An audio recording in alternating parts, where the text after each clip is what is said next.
Namaskar. Welcome to Gayatri Holistic Wellness. I am Dipali Gayatri Kulkarni. So last time we talked about food as information and not nutrition. So today we'll talk about breath, which is not just oxygen, but breath, which is a control to our nervous system, because whenever we are talking about breathing we just talk about oxygen, which is not oxygen, but how it helps control our nervous system. And I will also talk about my experience from my last 3 years when I went through severe menopausal changes, and how controlled breathing or practicing breathing techniques, pranayama, helped me calm my palpitations, my anxiety, and my stress levels, and it helped me improve from what I was before to what the new version of me is right now. So few points, I generally like to divide my videos into points so that we can address them when needed, and I can add my experiences also during that. So I have divided this video into, say, maybe 9 or 10 bullets, so that I can talk about them in brief, and wherever needed I can give my personal experience also and how it has helped me. So I hope it helps you also, especially the women who are going through menopause. So I will just talk about briefly about the concept that how breath controls or is the key to switch on switch off our nervous system, types of breathing that you do. What is our nervous systems, I'll talk about it at brief level, because for me also it took a lot of time to understand, and I've been studying it for the past 3 years. So I'll try to keep it as simple as possible so that everybody can benefit from understanding what the nervous system is and what it does to our body, and how our brain directly controls our nervous systems, and why brain plays a major role in overall controlling the nervous system. So some of the symptoms or signs I will discuss, which shows whether your nervous system is functional or it is dysfunctional. Then also we'll go do some practical breathing techniques that we'll do some practical breathing which I have practiced since past 3 years very sincerely. I have been doing it and how it has helped me. They are very simple. Initially I was bored to practice it, but since I started seeing the benefits of it, I got hooked to it, and now I just enjoy doing it because it keeps me calm, happy. I just feel happy all the time. Then we'll talk about pranayama, different types of pranayama. Of course, you don't have to practice all of them. You can stick to one, whichever you are comfortable with. But I generally do 5-6 types of pranayama depending on the day or depending on the season that I'm in, depending on my body. So I'll also talk about that, and we'll talk about few pranayama techniques that you can practice at any time, irrespective of the season, whether you're menstruating, you're not menstruating, whether you're pregnant, not pregnant, or also for men from different stages of their life, they can easily practice it.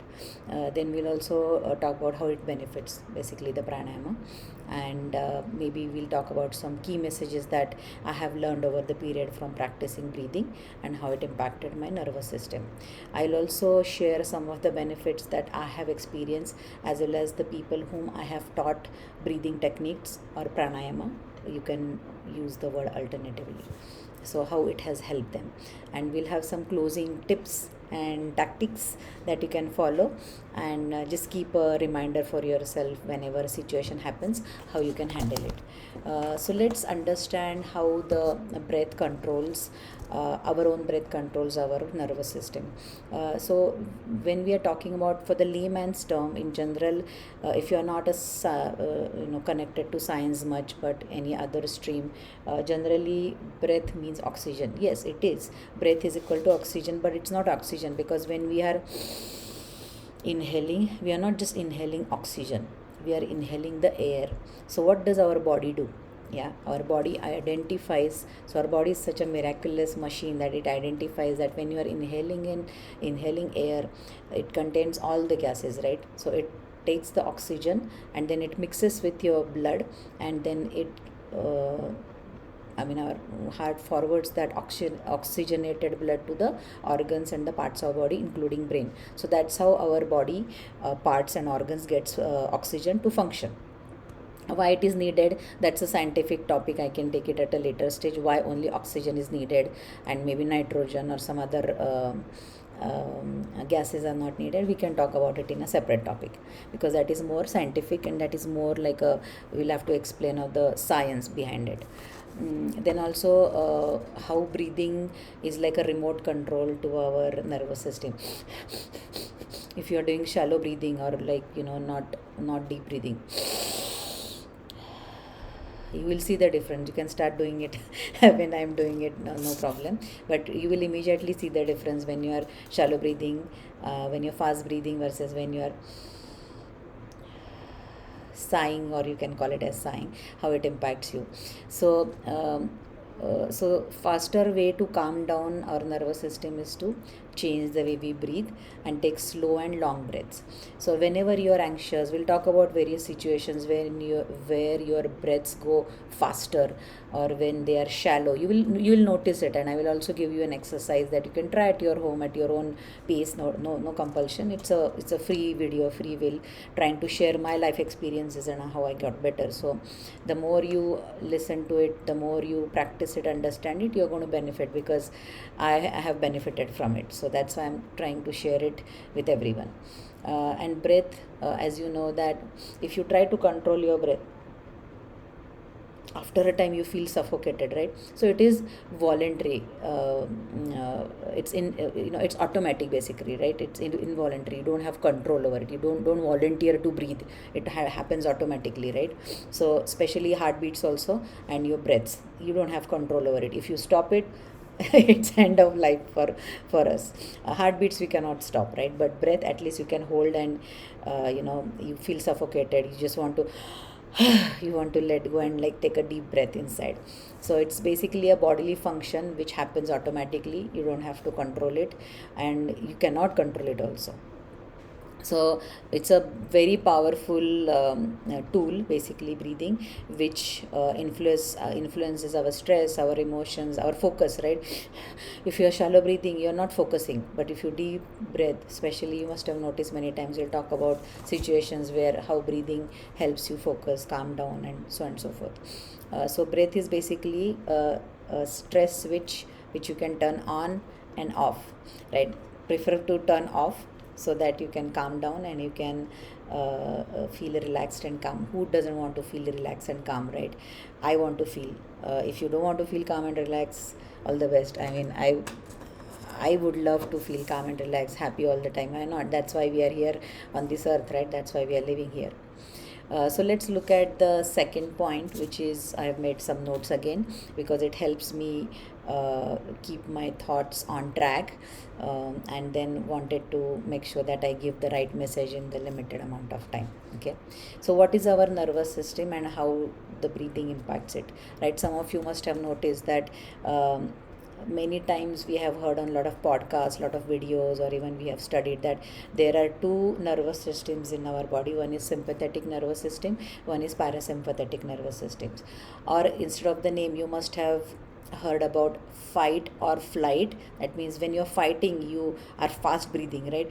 You just want to kind of get going with it. Or when you're in the flight, we are like kind of, oh my god, what will happen? The flight will go correctly or not? Will it not crash or anything? You're just thinking about it. So that's why it is called as fight or flight. It's a survival mode. When you are like see a snake, or when you are in the jungle, which is very rarely these days, but when you meet with an accident, or you see that the car is coming towards you at a faster speed, and then it's your immediately nervous system turns off the fight and flight or flight mode, which is a survival mode. You cannot be on the survival mode all the time, right? Because it is harmful to your body. Your body is tensed, and we'll talk about that as well as we talk about what is our nervous system and what how breathing impacts it. Whereas the parasympathetic nervous is the best nervous system. Of course, we need fight or flight, otherwise everybody will die. If you're not scared, because when you're scared, or if you see that the danger is coming, if you don't act, then obviously something bad is going to happen to you. So we need both the nervous system. So don't think that, oh, I just want to have rest and digest, which is parasympathetic nervous system activated all the time, and no sympathetic nervous system activated. That is not good, because you need both for survival, and we are born with that. So our body is trained and designed in such a way from birth that they will be turned on and off whenever we need.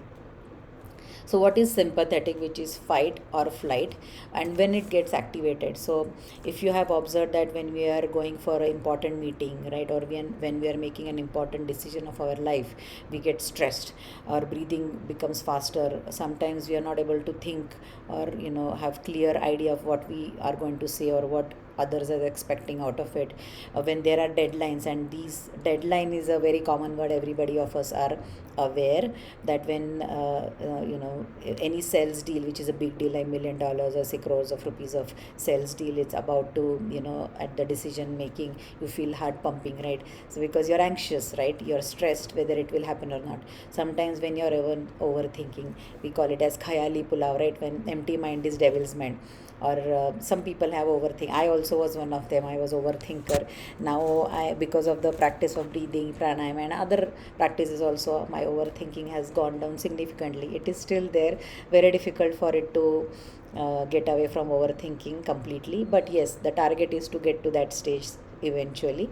But it has definitely helped me. But overthinking also increases the heart palpitations.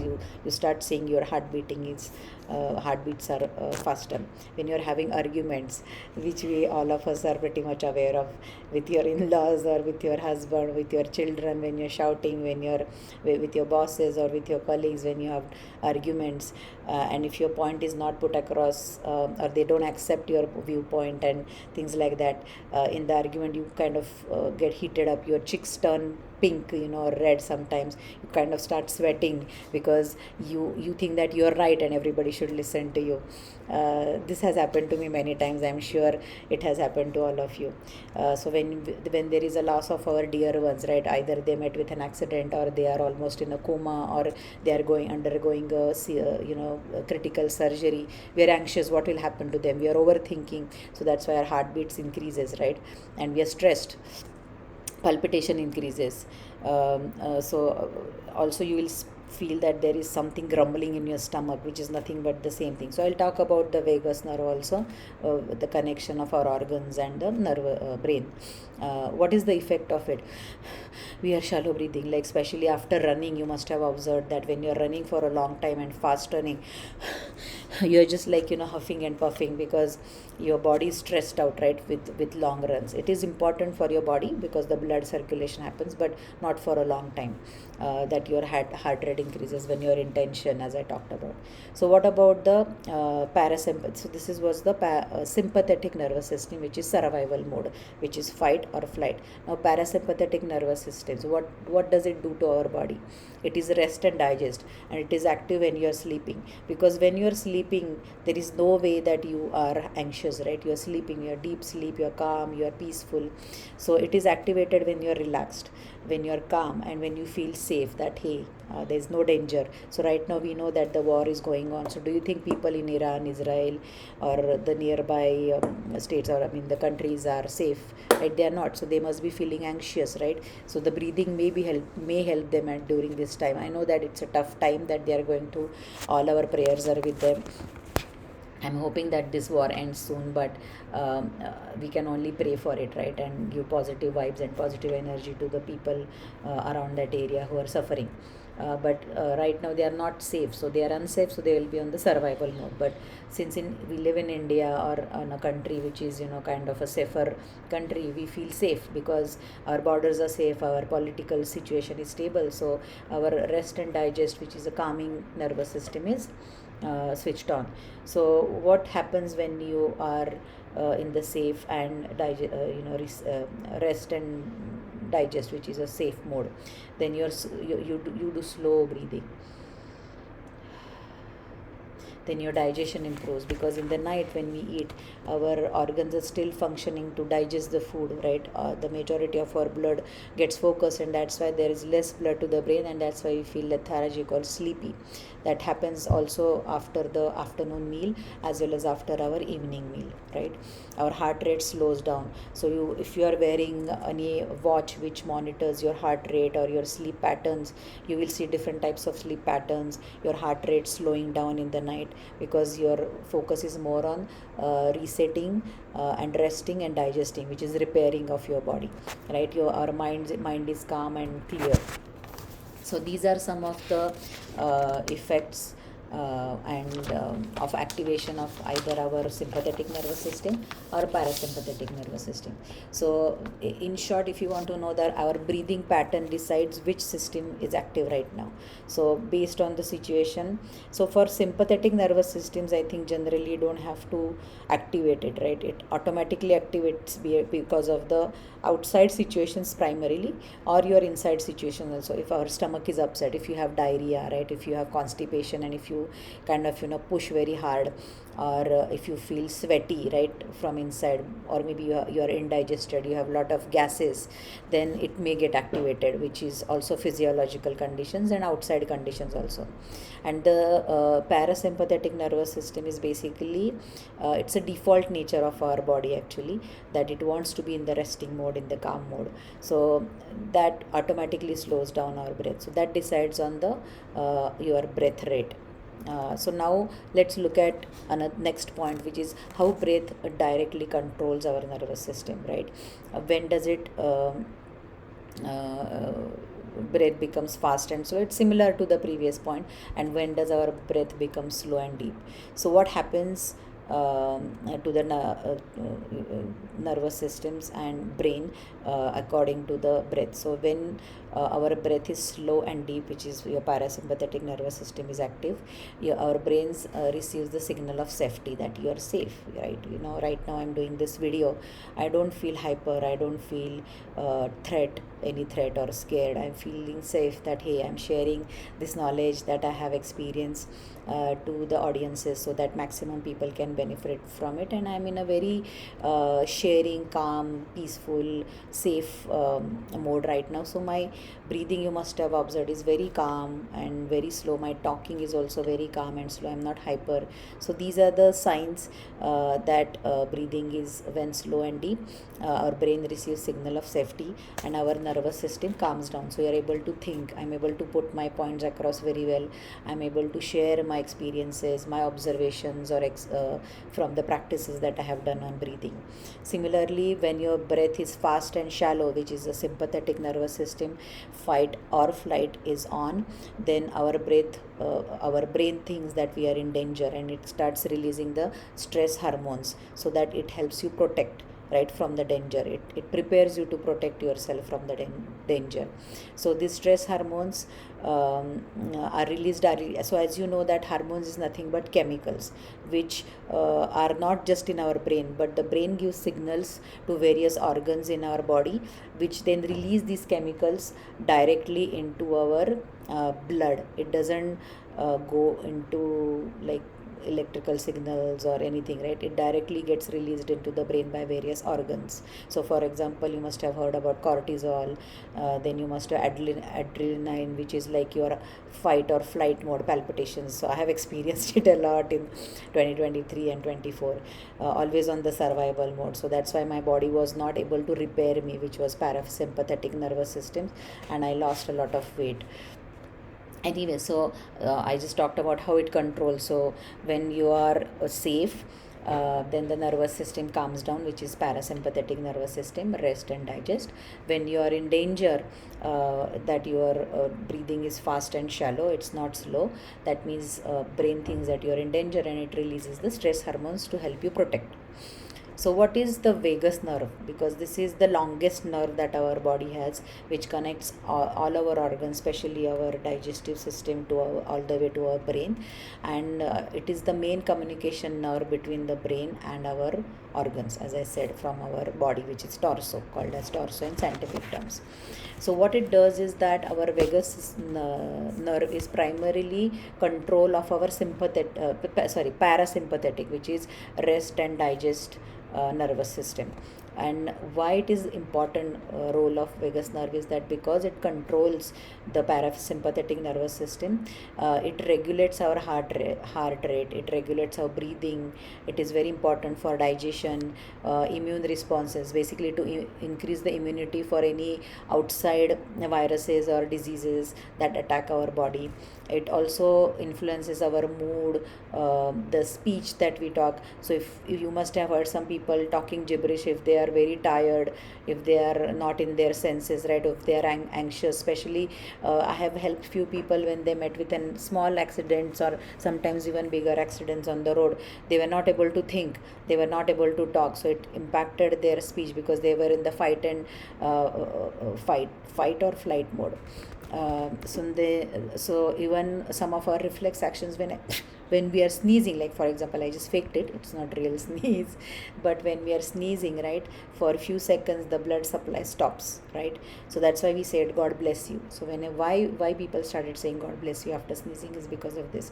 But this also, a regulation of our reflexes happens because of the vagus nerve, because it regulates the parasympathetic nervous system. If you have any questions, feel free to write in my comments and I will elaborate them more as I go through the comments, because this everything that I have learned is through taking courses, practicing on my own, because my health, as I said, has taught me a lot of good things and good practices which I still continue to do, because I don't want to go back to my state when I was unwell, right? Nobody would want to, but I really am grateful that I learned so much because of that, and I'm glad that I'm sticking to the best practices that I started when I was unwell to get better. So what are the main vagus nerves? Is basically our main relaxation nerve, because it controls the parasympathetic, rest and digest nervous system. So basically it will get activated, or it will help activate the parasympathetic nervous system with slow breathing. Again, this is a topic of breathing. And also it will vice versa also, it will get activated vagus nerve when we are doing slow and deep breathing. So what are the some of the signs that you can say that my nervous system is functional or dysfunctional? How do you identify it? Let me give you some examples which I also experienced, that both ways, when it was dysfunctional, my nervous system, as well as when it was functional. So I will talk about first when it was dysregulated, it wasn't regulated, my nervous system. Anxiety. So it's a very generic word everybody uses, but have you noticed any symptoms of anxiety? If not, I will give you a few symptoms that I have experienced, and then I equated that to anxiety. My heart rate, basically it's called as palpitations. Your heart beats very faster. My heartbeat, once I remember, reached to 168. So doctors were very surprised at how did you survive 168 for a few seconds or few minutes. And I was like, it's a miracle, I just thank God that I survived it. My blood pressure was high at that time. So I related that to anxious, and I was not able to breathe. I thought that I was choked, somebody has pinched my nose and I'm not able to breathe. So and there were like I was trying to sleep and I was not able to sleep, because whenever I would kind of close my eyes and try to sleep, my heart pumping will pump faster, right? The heartbeats will increase, the palpitations will increase. So I equated that to anxiety. Or maybe sometimes overthinking, you keep on thinking, it doesn't stop, you want to stop the thinking but it doesn't stop. Or maybe whenever you are angry, you're so angry that you just make such a face and you're all red, you're all sweating, so that could be a moment of anxious, could be any reason that may trigger your anger, right? Or irritation, like, why don't you get it, I'm trying to explain it to you, why don't you get it, kind of irritation that sometimes we have. Or many times that when somebody doesn't listen to us, or so the things happen against our wishes, that we want to maybe say want to go out for dinner today, but your family is insisting on going out for dinner, and basically you don't want to go out for dinner, so you get irritated, and people are not listening to you, and they're just ignoring you. You feel very irritated, and that's when you feel anxious, right? You feel like rejected and all. So basically what I'm trying to tell you is that what anxieties and how you should check whether you're anxious or not, right? What happens to your heart palpitation and what happens to your breath. Observe that when these symptoms of anxiety that I mentioned happen to you. When you do shallow breathing, Again, it is related to anxious, that you feel like you're suffocated, you cannot breathe properly, you feel that your chest is full, and you cannot take any more breath, and thus you feel you do shallow breathing. Like when you're angry especially, you must have noticed that you shallow breathe. When you, as I said, when your chest is very tight, you're not able to inhale properly, or you're not able to exhale properly, you feel that there is something big stone kept on your chest, and you cannot breathe properly, and it makes you uncomfortable. Or maybe you feel that my clothes are very tight, you just want to remove it and wear something close. And especially for women, I know that the inner bras that we wear, sometimes if they are too tight, you feel that, you know what, I'm not able to breathe, I just need to loosen it up a little bit. And it is okay, it's normal, that every woman goes through it. There's nothing to be ashamed of, we can talk about it freely. And when you remove it, you just feel a sigh of relaxation, because you can actually breathe. So I would recommend never to wear tight clothes. I know these days women, people, they want to show their figure. It's fine, I mean, your figure can be shown in a lightly fitted or loose figure, loose clothes also. So don't worry about it, you are anyway beautiful the way you are, right? All men, women. When you have difficulty sleeping, as I said, right, whenever I was trying to sleep, when I was going through my health issues, whenever I used to feel sleepy, my eyes were tired, I just like, oh my god, now I want to sleep. The moment I would like kind of drift off to sleep, within a minute or so, the heart rate will increase, right? So it will not help you sleep. So that means your nervous system is always in the survival mode, which is fight or flight, which is sympathetic nervous system. And your heart will start pounding as if you are in danger all the time. Why will I be in danger all the time? But it's just the way your nervous system is reacting. Maybe some due to health issues, you're too stressed, or you're mentally unstable, you're overthinking. It's all about body, it's not only mental. So when people are saying that you are in the survival mode, sympathetic, parasympathetic, it doesn't mean that you are mad, or you need psychological treatment. Because many physiological issues, in my case it was physiological and psychological both, it impacted me when I was always in the fight and flight mode for almost 5-6 months. Imagine being in that state for 5-6 months. I had lost like 17-18 kgs of weight. I could not digest, because my body was busy fighting and keeping me in the survival mode, so it has no energy to digest the food that I was eating. So this is one of the sign that my body was dysfunctional. There was something wrong, maybe hormonal imbalance or whatnot, right? Then brain fog, that I observed with my children also, that he was very sleepy, his mood was always off, he was not feeling energetic, he was always kind of gloomy, kind of grumpy in a sad way, didn't want to do anything, just wanted to be in the room and not do anything. So that is a sign that your nervous system is dysfunctional, so you need to kind of work on it. And tired also, because your brain is not able to think, right, what is rational versus what is irrational.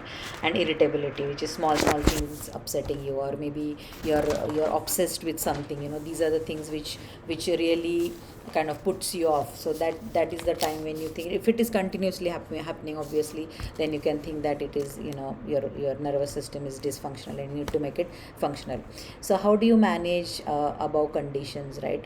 Generally what I have observed, right, if you are kind of doing it in a right way, very good. I mean, you will go a long way, and it will help you regulate your health. But many a times I have seen what people have done it when they are in these situations where their nervous system is dysfunctional, not functioning as it is expected to keep you calm, or keep you in the survival mode, depending on the situation.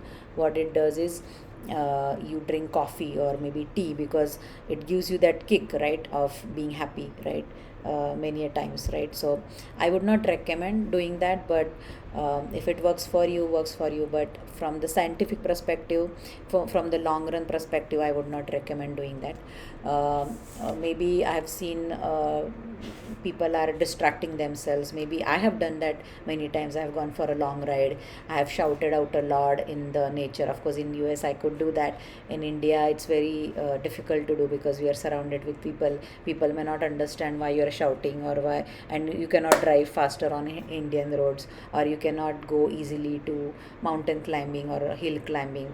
But I was fortunate to have that around me when I was in US, that I could go for a ride, or maybe I could do gardening. If you have terrace garden, you can do that, get fresh air. So these are the things which are good, you can do that, right? But I sometimes it helps.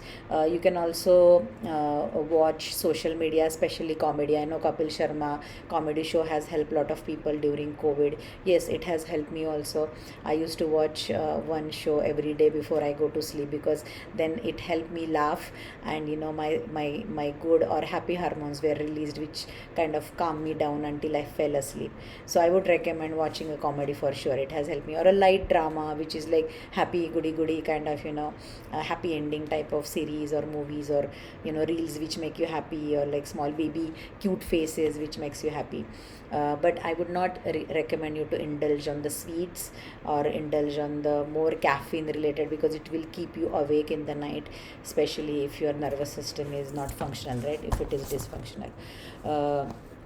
So let's do some exercises which I have tried over the period, and I have learned more also, which is the first thing what I did is in 2023, when my heart just could not stop beating, right? So my doctors gave me medicine and all that, but it was temporary, it did not last long. It kept on coming back. My palpitations, my heartbeat was always high, right?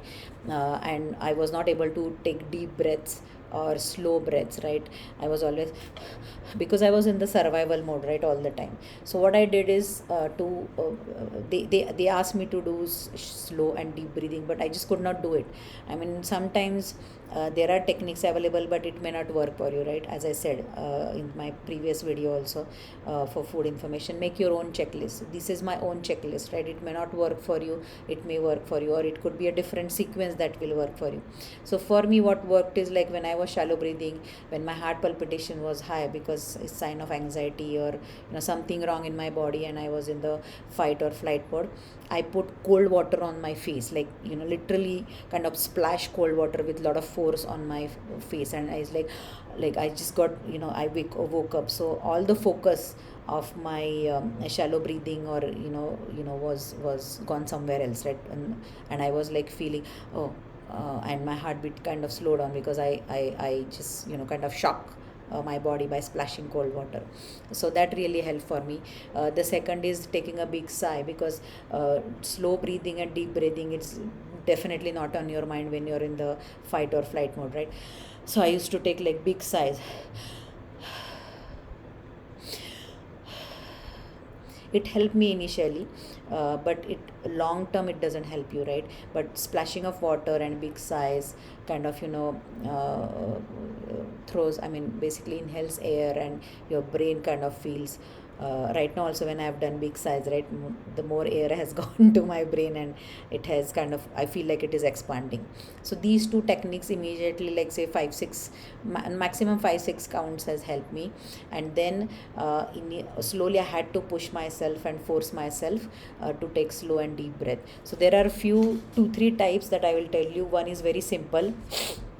Even if you have a stuffy nose or your runny nose, it doesn't matter, right? It will make fur sound, which is okay, right? Don't feel bad about it, or am I doing right or wrong. So what I would recommend is just take small breath, slow breath and deep breath, and don't hold, just inhale, exhale, maybe 3 4 times, or maybe just 1 times to start with, because if you're not used to it.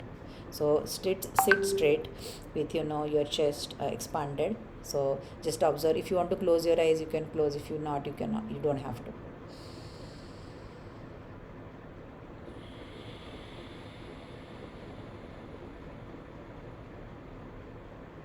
So inhale,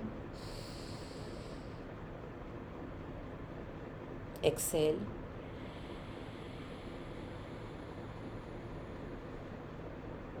again inhale,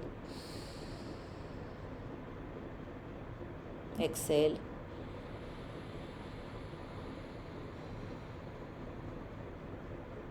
So I just took 3 simple breaths and I felt calm. I felt, because of course I have practiced a lot. For you, you may feel that there is more air going into your brain, or there is some, kind of full or inflammatory, or I would say full filling kind of sensation. You feel like your nose is expanding, your brain is expanding. It is normal, so don't worry about it. Even I felt it. Even now sometimes if I have a gap of a day or two for breathing practices, then I also feel it. So don't worry about it. It is normal. Your body's kind of had a break, so again when you're doing it, it will come back. So don't worry. So this is a normal inhale, exhale on a count of 4, exhale on a count of 5, or you can do 4 4, whichever works for you. So then now let's there is another version of it, that you can inhale through nose and you can exhale through mouth also. Like, I'll just show you one.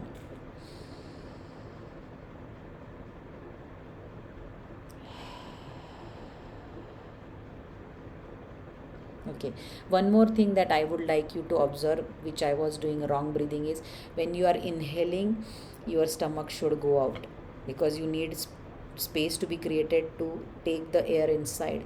And when you are exhaling, which is pushing the air out, your stomach diaphragm should go in, because you need to really push it out and take your breath out. Okay, so to remember that, if you are I was doing wrong breathing. When I was inhaling, I was pushing in my stomach and diaphragm, and when I was pushing out, I was pushing my stomach and my chest out, which is a wrong breathing. So there will be a lot of videos on proper way of breathing, so go ahead and watch it. But inhale, your stomach should go out, and when you exhale throughout the air from your nose or mouth, your stomach should go in. Okay, because you want to push it out. So that is the one. So another one is 4-4-6 or 4-4-5, which is all the psychologists that I have worked with, or that typically it's available on internet also. There's nothing new that everyone knows about, but you need to practice it. So inhale on a count of 4, hold the breath for 4, and then exhale on a count of 5 or count of 6. So we'll do one practice.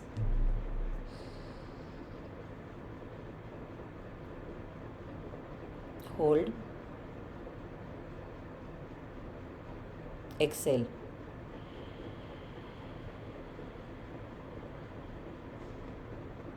So this calms you down more than just inhale and exhale, slow inhale and slow exhale, because you're holding your breath, right?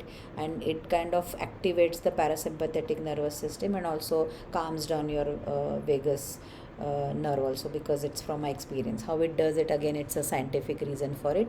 We can cover it in some other video if you are interested, or there are many videos which are out there which can explain you how it really helps you. Then there is another one which is kind of little difficult and advanced. I did not do it immediately. I did it after almost like 5-6 months of breathing practice, which is called as box breathing. So you inhale on a count of 4, you hold for 4, then you exhale for 4 count, and then you again hold for 4 count, and again inhale for 4 count. So we'll just do one exercise, but it comes with practice. If you're not used to doing breathing practices, I would not recommend doing it immediately. You can try, but you will see that it will not help you, and you will not be able to sustain.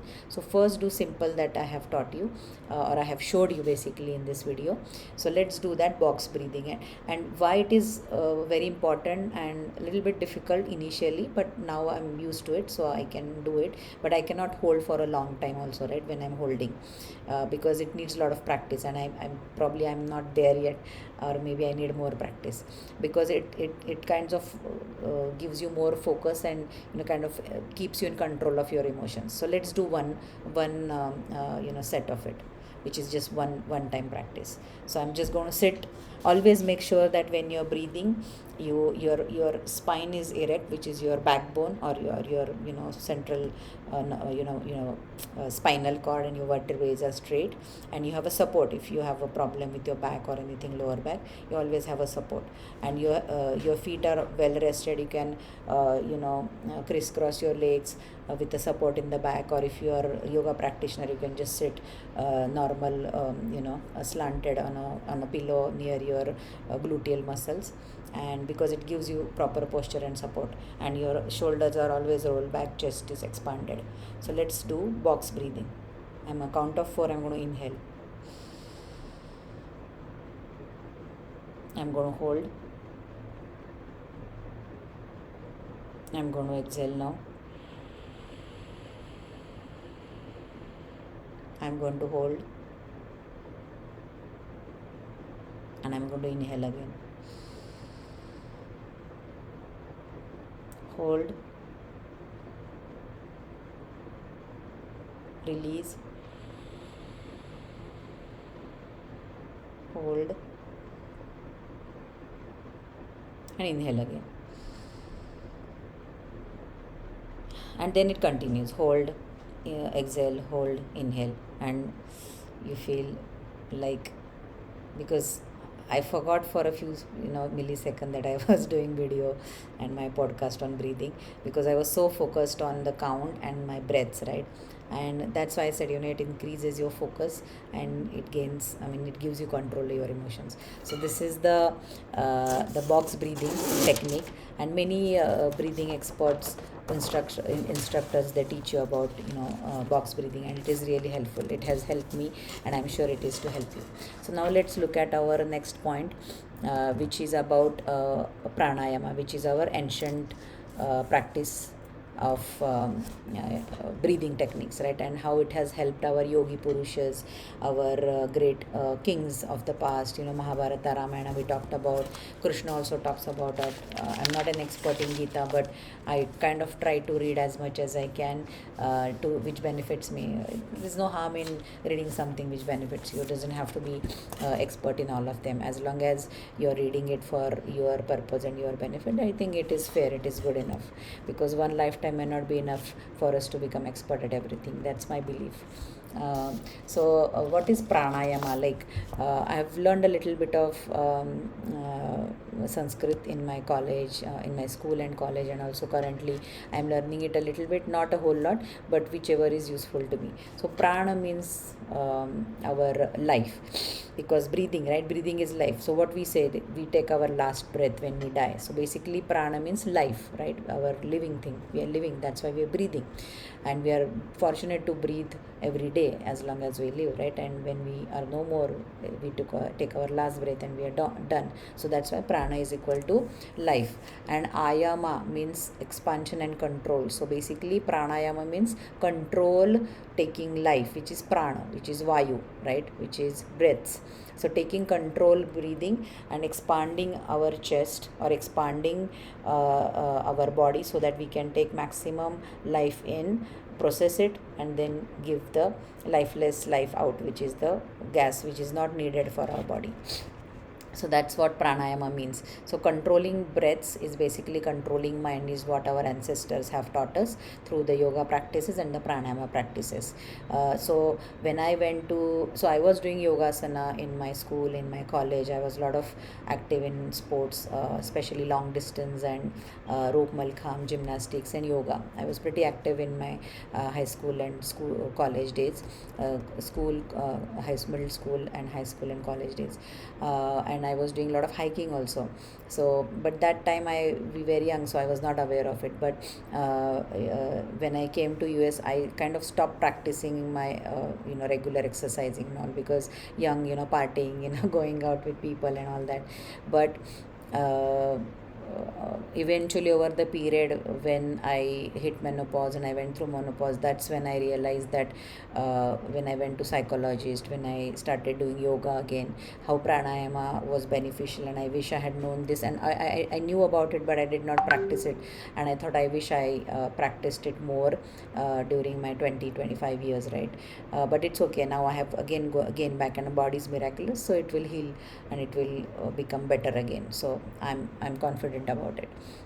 So basically, when I had psychological sessions in USA or in India, when I was going through a lot of anxiety, and my heartbeats and my breathing was faster, they gave me again the same practices that we did in the previous a few minutes ago. Is like simple inhale, deep inhale, deep exhale, which is slow.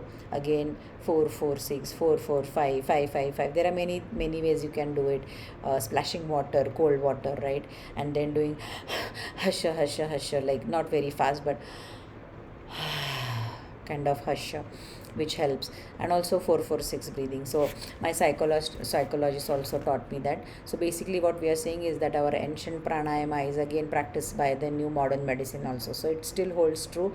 It is time and tested, and it has helped me, and it has been helping many people who are going through anxiety. So basically what I'm coming back to is that don't overlook or ignore the ancient practice of yogasana or pranayama. It is the same thing that the modern medicine or modern psychologist or psychiatrist or mind therapist or whatever you call it as are teaching us. So that's the best method, and it is, there are a lot of videos available on different types of pranayama and all, and they are all helpful. If you understand them, if you practice with them couple of times, you will get it, and you will know how to practice it. So now let's talk about everyday situation where breath can help us, right? So what are the some of the situations? Sorry, my eyes are burning because of a lot of heat, the summer season coming in. So what I do is just to let you know that when my eyes are burning a lot, I just put cotton with a cold milk and put it on my eyes, or I just use cucumber slices and put it on my eyes, or I do kind of blinking in the cold milk also. It helps, and also from inside I try to cool my body so that the heat is reduced, right? My eyes are becoming calm and cool. Anyways, coming back to everyday situations where breathing can help us is how can we reset our nervous system is, like again I said, take 4-5 slow breath in, slow breath out, or maybe 3. You can start with 1-2-3, whichever works. 4-5 is maximum you can do, it helps. Also take 4-4-5, like take in, hold for 4, again take out for 5, right? Exhale for 5, or you do box breathing as I said, right? What I have observed, and I'm sure some of you must have observed, is that when you are going for a big meeting, right, or you have to give a public speech, your heart is palpitating, you're breathing fast, right, or shallow breathing because you're nervous, you're anxious, right? So try to take slow deep breaths during that time, and it will kind of calm you down, and you will be confident, and you will be kind of calm, and while you are going on the podium to give the speech, or when you are entering a big meeting that is a decisive meeting for you. I'm sure that when we were in school and colleges or any competitive exams we were giving, we were anxious, and we were like kind of we were kind of breathing very fast, right? Especially now the 10th and 12th exams are going on. Some of them just, I think, probably must have finished CBSE or SSC, but ICSE exams are still going on for 10th and 12th. So if you're really feeling anxious before the test, you're nervous, you're nail biting, just cool down, or maybe just put cold water on your face and just take small deep 3-4 breaths, so that on a count of 1 2 3 4, 1 2 3 4, and then you will feel calm, and just it will clear the fog in your brain, and you will cool down, and give a good test. You're going to get good marks, don't worry about it. If you're prepared 100%, you're going to get good marks. When you're feeling angry, just again, I know, because when you're especially angry, you say words or things that you're not supposed to say, and then you repent afterwards, or you cry, why did I say that, my relationships are now become sore or bitter. So just I did that many times. When I was angry, I just said things which I didn't mean, or when I was angry, I confess that I may have hit myself, or even my children for that matter, which is not a good thing. I know, but that's why, like, it is very important. They say count 1 to 10 when you are angry, because then it calms your nervous system, right? And you get into parasympathetic nervous system, or you relax your vagus nerve, and not in the fight or flight mode. So always when you're angry, count 1 to 10. At the same time, take deep breaths, and then you will calm down, because you'll forget about why you were angry sometimes, or you'll calm yourself down. And during panic attacks, right, when anxiety, stress moments are there, when you hit with an accident, or like you're walking and somebody just crosses you. I know these days many people, you must have seen that we are always on the phone, right? Many people are always on the phone, and when they are like on the phone, they don't know who's coming in front of you, and like if you are crossing, you're also on your phone, and like, oh sorry, and it happens many times. It's very funny. Sorry, but I have observed it many times, right? Whenever I'm taking a walk, and I remember the other day, one of my friend I was just kind of listening to a podcast which was on manifestation, which was very interesting. I will post it in the comments, and I would highly recommend you watch that, because all these practices I have done and it has helped me. So I was just trying to skip the ad, and I took out my phone, and I was going to press skip. So obviously I was looking at my phone and I did not stop. I kept on walking. So she was walking with her husband, and she's like, "Watch out, I'm in front of you." I mean, it was in a funny way because she's a good friend of mine. But yeah, this happens. I'm like, "Oh yeah, sorry." So I was kind of startled, So make sure that it's not panic attack, but it was like sudden shock, right? Then your heart starts beating faster. So in that situation, also kind of try to reduce your breath and cool down a little bit. Many people are complaining these days that they are not able to sleep. So one thing that I have started doing is, because I also got addicted to social media, reels watching many times, and it happens now and then. So but fortunately I'm so blessed that I know that I kind of realize or recognize that, hey, I'm getting addicted, and then I kind of wean out from it. So what I've started doing is that I keep my laptop, my phone or iPad, whatever I have, after 9:30 or maximum by 10 o'clock outside of my room, because immediately I don't fall asleep. Even if I'm exercising, I'm tired or anything, it takes at least 5-10 minutes for me to sleep, or sometimes it takes half an hour if my body is in pain, or currently the season, as I said, it's we are getting into the hotter weather. You kind of feel very hot. It takes time for your body to calm down, cool down. So then what I do is I take deep breath. I appreciate God. Give my gratification to the things that have happened during the day, and things like that. So I would highly recommend you to practice that when you are also feeling the same, you are not able to sleep. There are many friends of mine, especially who are going through menopause, they are complaining about sleep. For them it's a little bit different, because they have their body has stopped producing, or the estrogen level has gone down from the body because of the no menstrual periods, right? So the hormones are a little bit disturbed, and that because of that they are not able to sleep. So it's a temporary phase, but yes, you have to go through it. But you have to change your lifestyle a little bit so that you can induce sleep. So sleep can be induced 100%, and I have done that many times, that I have induced sleep when I'm not able to sleep, right? So try doing breathing, try doing chanting if you believe in God. If you don't believe in God, think about a place where you want to visit, which is with maybe nice greenery, or maybe a city which is like vibrant, which is nice, and kind of you're walking on the roads, you're enjoying it, and in that kind of movement, you will fall asleep. I have done that and it has helped me, right? So I'm hopefully try different methods that work for you and make a checklist of it, or try reading a mantra, or try putting a soothing music. But as I said, I don't keep phone in my bedroom, because I don't want those rays, kind of phone signals interfering with my brain frequency, right? And it is a real thing, it's a science, right? So I keep them very rarely. I keep the phone with me. Also, while you are in the traffic, right? If someone suddenly, like as I said, so I was walking looking at my phone, someone suddenly crosses, you start panicking, right? Or when you have to press your brake very suddenly and you get panic. So try to kind of take a deep breath and calm yourself down. It really helps. Especially when you're doing adventure sports like paragliding, you're jumping off of a cliff, and of course with the support, and then you're kind of suddenly shocked, right?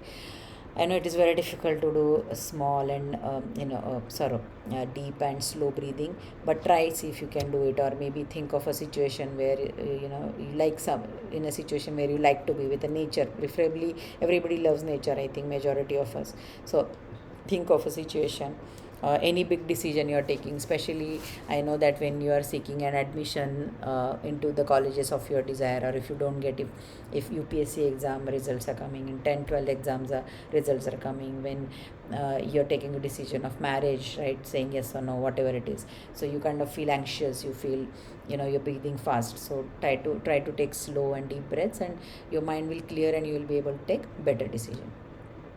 So some of the key messages that I would like to say here, based on what I have learned and what I have practiced, is breathing is free, right? It is always available, so make best use of it, right? There's nothing free in the world right now. Everything you have to pay the price for. But breathing, something which is very free, right? Your body is doing it automatically. You don't have to push breathing, right? You don't have to monitor that, hey, am I breathing, have I stopped breathing? No, it is free. So do it mindfully. It is always available, and it is the fastest tool to regulate your stress, and it will 100% regulate your stress, because it has done for me. So take advantage of it. Nature has given you this abundance of free breaths, and that they say that everybody is born with free breath. So take them mindfully. Just don't do shallow breathing, because you're running out of breath, right? That's why there is a phrase called, I'm running out of breath. That means you're taking shallow breaths, right? That's why you need to keep calm. You need to cool down yourself with long and slow deep breaths, right? So that your lifespan also increases, which is a quality life. What I mean by lifespan is quality life increases. And so basically, control your breath, and you will be able to control your mind. So some of the experiences or benefits that I have seen with people, I have listed them down. There are almost 16 benefits, but of course there are more, I think, as we speak. So one thing that I have experienced is good sleep. I was able to get good sleep. I have observed this with my husband, that with breathing practices, pranayama, his snoring has gone down, especially with the Brahmari. So how you do Brahmari is like this: you put your pointing fingers here, your middle fingers on your leads. Then this is where your sinuses, so here and here, and all your thumbs. Close your ears, and I will just show you one. It really helps, in the snoring, getting rid of snoring. So you take a deep breath and put your tongue up, up here like this, and then humming sound you have to do. Okay, so I'll just show you one. So I'll take a deep breath.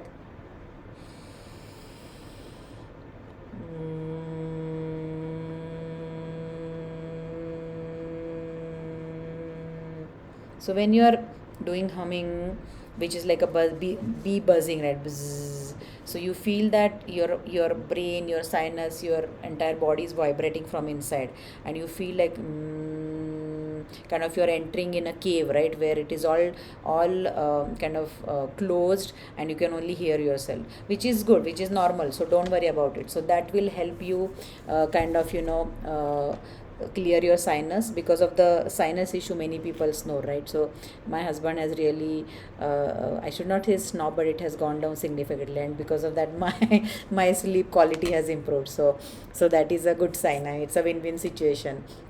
Reduce weight. It also helps us reduce weight, because you are calm, you are peaceful, right? And you're not hyper, you're not in the survival mode, so your body is able to digest your food very well, and you're not overeating, right? Because you don't know whether your body has digested food or not, if you're in the hyper mode, in the shallow breathing mode. So it has reduced weight for many people. It has helped gain weight for some people also. Then I have seen feeling happy all the time. I am definitely one of the example. I am feeling very happy. Even if I'm sad, I'm able to quickly bounce back from the sad moment to the happy moment, and I just feel blessed because of the practices that I've been introduced to, breathing practices. I feel relaxed all the time. I am never in a rush. Like, people around me sometimes saying that, how can you be so relaxed? Why are you smiling all the time? What has happened? Why are you smiling? My kids are telling me, Mama, you are smiling for anything. There's nothing right now. Why are you smiling? Because I just feel happy, that's why I'm smiling. So, and I feel relaxed. I'm never feel, even if my appointment is at, like, say 11 o'clock, and because of traffic, even if I've gotten early and something happened and I gotten late, I'm not worried. Oh my God, what these people will say, I gave time of 11 o'clock, I'm late. I know that people understand these days, and I always thinking about it, that, and I'm taking relaxing, I'm doing meditation in the car. If I'm not driving, then Uber these days, right, you don't have to drive, you're just sitting, or in the rickshaw also. Instead of getting irritated with the kind of bumps, I just kind of relax and do pranayama or meditation, and I feel relaxed when I'm going for any appointment, and it has worked for me wonders. I'm always calm. People are saying that your face has become more calm, it is more kind of peaceful, you feel very happy, relaxed. I was like, yeah, I am, why not, right? Anyway, so it has also helped me increase my patience from, because I was very irritated and angry. I used to get angry quickly before, because things did not happen as per my wish, or when people did not listen to me, they ignored me, or when I was not noticed by my superiors when I was working, or even at home when I was ignored and my feelings were hurt. I used to get angry, and I used to put that anger on myself by not eating sometimes, or by overeating sometimes, or shouting at children, sometimes hitting them. I'm sorry for it, but yes. Um, so it's not a good thing, so don't do it. But yes, because of that, now it has gone down significantly. I'm able to control my anger, or maybe I'm not able to get angry as much as I used to before, which is a good change in me. uh, uh, Increase patience, as I said, because of that, because less anger. I'm able to take good decisions and not regret on my decisions. Earlier I used to regret on my decisions so much. I was like, why did I say that, why did I do that, oh my god, I wish I could change it. But nowadays I don't feel like doing it, maybe because I'm taking a deep breath. I'm kind of calm because of that, and I take informed decisions, and I don't think about it, like, because I know that things happen for a reason, and you take a decision for a reason. My relationships are improved. I was not I used to feel that I was not accepted, I got rejected, I'm not acknowledged. But since I started making changes in myself through breathing and controlling my breaths in a rhythmic way, that my mind has gone calm, and I have become calm and peaceful, patience, less angry, less irritated. And because of that, I'm not getting angry at people as often, or not irritated as often. So obviously they have kind of seen a difference, and maybe they have seen, oh yeah, she's okay, she's cool, kind of, so that's why they are not bothering me much as well. So my relationships have improved, and I've seen other people also improve their relationship. I'm getting more work done. Like earlier I used to work 15-16 hours. Now I see that I'm able to do a lot of things. I'm working with a lot of NGOs, a lot of social young children, preparing them for the industry. I have my own startup. I do a lot of videos, I do take a lot of interviews, I talk to a lot of people, I travel. So I'm able to do more things than I was getting it done in the past. I have more energy, I'm less tired, I have more energy. So even if you see that I'm there's little bit of burning in my eyes, but I'm not irritated, right? I'm still calm, because I know it's a temporary thing. If I kind of calm down a little bit, I close my eyes, do a deep breathing, kind of, I'll forget about it, and my eyes will be also rested. So I'm not irritated. Irritated, in fact I'm smiling about it. I have a regulated heart rhythm, so when I'm watching my pulse, it's regulated, it's not very fast. My heart is 168, it's no more 160, it's between 60 to 80, or sometimes even 58, 50 it goes. My BP is normal, it's always around the average of 130 to 80. Sometimes it is low also, because I'm so calm, right? I used to have a lot of sweet cravings, because I was working very late in the night. My sweet cravings have gone down. I have more self control on my emotions. I let go of negativity. If people are angry, or if they get upset even on the road, like when my driver is driving, or when I'm in the car, or when I'm in the rickshaw, if the rickshawala get upset, I said, like, please, sir, don't worry, it's our fault, don't worry. They get mad, and they will look at me, how can you be so calm, even if it is our fault we have to shout. I was like, no, let go, it's okay, we are not going to meet these people again, so don't shout, let just go, pass by, let them be. Other people, if they are angry, let them be, we don't want to. So I've kind of gotten more self control and less irritation again. um, of course, myself, I have gotten healthier than what I was before. I was swollen, right? I had inflammation, which I talked about in my previous video. So because of breathing, I have kind of activating my parasympathetic, which is rest and digest, and of course my vagus nerve, which is controlling my parasympathetic nervous, my BP, my digestion, my immune system, right? So I've gotten more healthy, I believe, than what I was 3 years ago. So basically we know that everybody must have told you that the tortoise, they take less breath per minute, that's why they live longer, 400, even 500 years ago, we know that. So that's why the I would say uh, less number of the breaths you take, the more longer life you live. That's why we see that 4 4 5, or if you take a breath in, hold it, and then take a breath out and count in a minute how many you take. I have taken 7 or 6 in a minute, when I was like holding my breath and inhaling, holding, and then exhaling. So it helps you calm down, and it helps calm down your nervous system. So these are some of the benefits that I have observed. People that I have taught them breathing, my immediate family members or my friends, or people that I work with now as a wellness coach, that they have experienced these benefits. It takes time, it is not easy. You need to be determined, you need to do it consistently, you should not give up. Even if you give up, pick it up again. Don't take long gaps in between when you're practicing, and you will get addicted to it. It's a good addiction, so make sure that you get addicted to it. It's a good addiction. So on the last note, I would like to say that I would highly recommend you to try few things at your home. So this video is that not just as one of the channel videos that are there, but I want you to learn from my experiences, and not get into health issues that I got, because it has really helped me after I got hit with the health issue, that then let's not improve ourselves when you get hit. So try to be proactive and make sure that you are taking these steps now itself, so you don't get into health issues. As I said, make sure that when you're taking breaths today, experience whether when you are inhaling, your stomach is going out, your abdominal is going out or in. If it is going in, correct your breath. So when you are inhaling, it should go out, and when you are exhaling, throwing out the air from your nose or mouth, it should inhale. It should go in. That's the proper way. So practice it. It took 15 days for me to get into the correct rhythm of breathing, because I was also doing wrong breathing earlier. So observe that. The next thing is that when your stress rises, when your heart palpitation increases, and you do shallow or very fast breathing, make sure that you inhale and exhale long and deep breath, and you're focusing on your breath, like we did 4 4 4 4, right? Box breathing. For a few milliseconds or seconds, I forgot that I was doing video. So try that at home, and observe the calmness or the change before you started doing breathing practices versus after you started the breathing practices, right? After you did the breathing practice. So observe your state of mind, observe your body, observe your thinking, observe your body language, and you will see the difference, that you have more calmness, more clarity, or more peaceful face. You're talking slow, you're not in a hurry.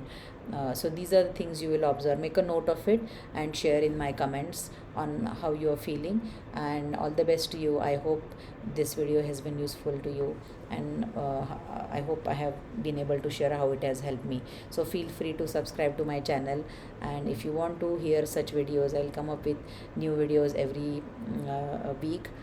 As much as possible, I try to do 2 3 videos a week if possible, if not at least a video per week, where I will share all these practices that I have followed and I have done to increase my health from very poor or unwell lifestyle issues or health issues that I had, to a very good, manageable, sustainable health. Thank you for listening to me. Jai Shri Ram.